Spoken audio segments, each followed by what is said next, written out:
His Excellency Lieutenant General Chandra Sukatjo, Ambassador of the Republic of Indonesia to Pakistan, His Excellency my brother Mr. Muzakkar, Consul General of the Republic of Indonesia in Karachi,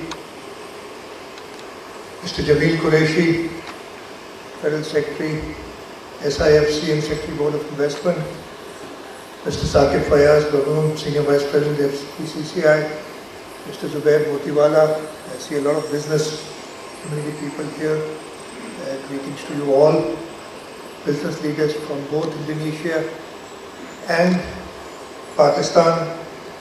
Distinguished guests, ladies and gentlemen, Assalamu Alaikum. It's a great pleasure to join you all here at the Indonesia-Pakistan Investment and Business Forum. I extend a warm welcome to our esteemed guests from Indonesia and convey the hospitality and goodwill of the people of Sindh. Pakistan and Indonesia share a long-standing relationship founded on mutual respect, cultural affinity and cooperation.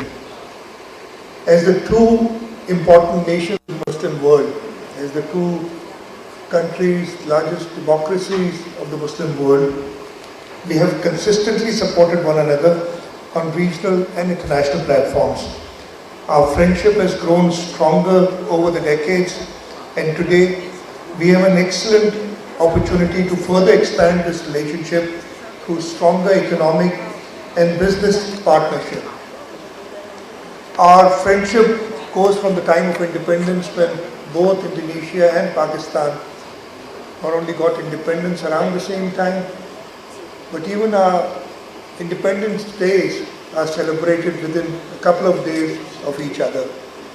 And it was this friendship, and I was just mentioning to His Excellency, is to position Sindh as a preferred destination for international investors seeking long-term opportunities in a rapidly growing market.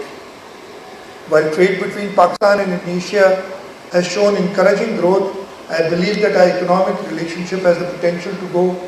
The third important initiative that we're taking in the province of Sindh is setting up, encouraging investment flows, reducing barriers to business, and deepening economic integration between our two friendly countries.